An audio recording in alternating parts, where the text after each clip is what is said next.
partage sur la différence, sur la discrimination, sur le handicap, parce que son don est aussi un handicap quelque part. Bien sûr. Et aussi sur des gens normaux qui peuvent être aussi handicapés quelque part. Oui. Il y a pas mal de choses comme ça. Bah, c'est un peu allégorique de beaucoup de choses.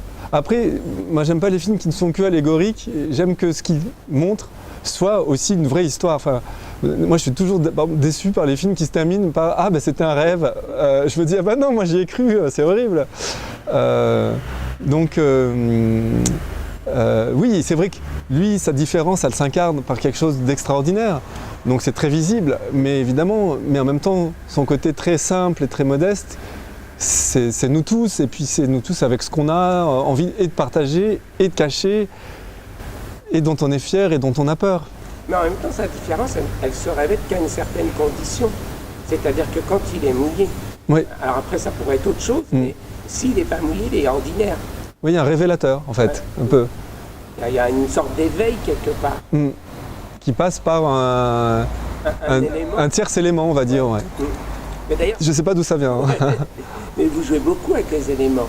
La pierre, le métal, le vent. Il est dans l'usine, le vent, l'air, etc., le bois, l'eau, bien entendu. Il n'y a pas le feu. Non, mais on peut penser que le feu, il est sous couvert. Oui, parce qu'il y a un côté... Parce qu'on le retrouve à la fin dans les couleurs de l'automne. Oui. Tout à fait. C'était voulu ça, ou alors ça s'écrit, ça se pense, ou ça se pense quand on est au tournage et on dit ben là ouais ça peut être bien, j'ai envie de mettre de la symbolique. Il y a un mélange de tout, mais cette image de la sortie de l'eau dans le Saint-Laurent au Canada, c'était au Québec, j'avais dès l'écriture en fait. Ouais.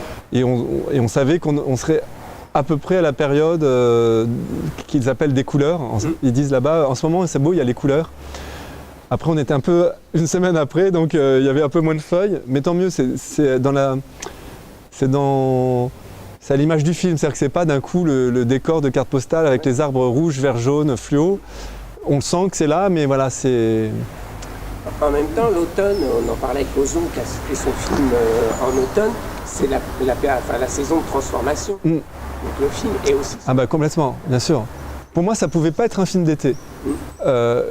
Je ne savais pas dire pourquoi, mais déjà il y avait l'idée qu'il est à rebrousse-poil des vacanciers, c'est-à-dire qu'il va dans des lieux de vacances magnifiques, mais il y est seul, parce qu'il a besoin de cette solitude aussi. Et c'est vrai qu'on sent les feuilles qui tombent, et dans la poursuite dans le village, il y a un plan sur les pieds, je ne sais pas si vous vous souvenez, où il y a plein de feuilles mortes en fait. Oui, il y a vraiment la mutation. La métamorphose aussi peut-être. Alors le renard ou renarde, puisqu'on peut penser que c'est elle aussi. Ah bah c'est une renarde en fait, en réalité. Et d'ailleurs je trouve que l'actrice, à un moment du film, ressemble à la renarde qu'on voit au début du film. Alors la renarde dans les légendes japonaises, ça peut être aussi la femme qui piège, elle peut être à la fois quelqu'un qui éveille, mais aussi elle peut être à la fois quelqu'un de pervers. Oui. Et il y a chez Michael Powell aussi. Oui. Et c'est un renard dressé ou c'est un renard que vous avez... C'est un renard dressé, sinon c'est impossible. En même temps, il est bon acteur quand même. Ah, il est très bon acteur. Mais il a déjà joué dans des films.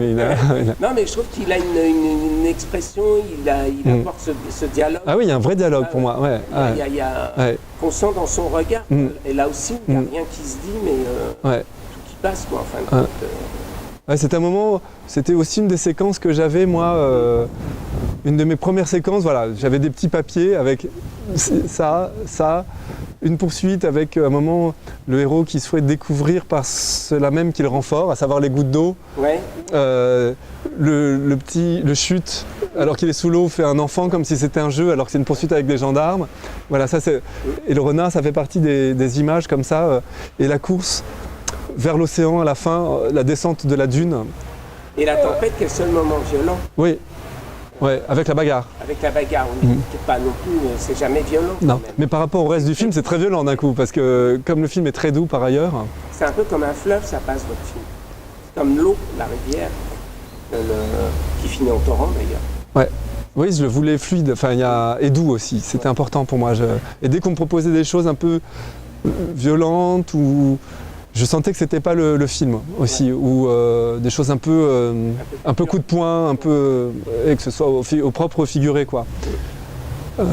Et pour terminer, alors justement, les cascades, vous avez choisi de faire des cascades qui ne soient pas numériques, etc. Qui soient des cascades faites avec les moyens, les ficelles d'autrefois. Ça demande un effort physique, c'est plus complexe. Qu'est-ce qui a été le plus dur? Est-ce que c'était rester sous l'eau froide, etc. ou justement effectuer ces cascades tirées par des câbles, des trampolines, etc. Le plus dur, c'était effectivement... moi, je voulais faire des plans longs en apnée, mais l'eau était tellement froide qu'en fait, c'était impossible de rester sous l'eau parce que tout l'oxygène vient pour résister contre le froid, donc on ne peut pas faire d'apnée dans l'eau gelée en fait. Et après les cascades c'était dur, mais en même temps ça marche ou ça marche pas en fait. Tout le monde avait peur des cascades en disant ça va prendre beaucoup de temps, c'est du temps d'élaboration, mais ça fonctionne, et si ça fonctionne on fait une prise, ou ça fonctionne pas et on s'est planté. Alors que quand c'est des choses de jeu avec les autres acteurs, il y a une infinité, on dit ah mais on pourrait essayer autre chose et tout, alors que si l'effet spécial, nager comme un dauphin ou la bétonnière, tout ça fonctionne, voilà, on passe à la suite. Donc c'est assez presque rassurant. Moi j'aimais bien faire ces actions-là parce que j'avais rien d'autre à penser qu'à être concentré sur l'action. Et alors, la scène de sexe, qui est une des seules scènes, mais qu'en même temps une scène réinventée avant qu'il ne pleuve. Ouais, pas de vrai. Comment elle vous est venue?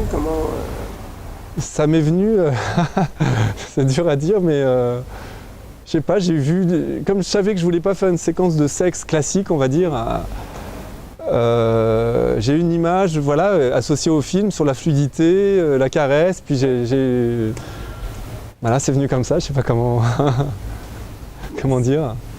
Merci. Merci. Une bétonnière.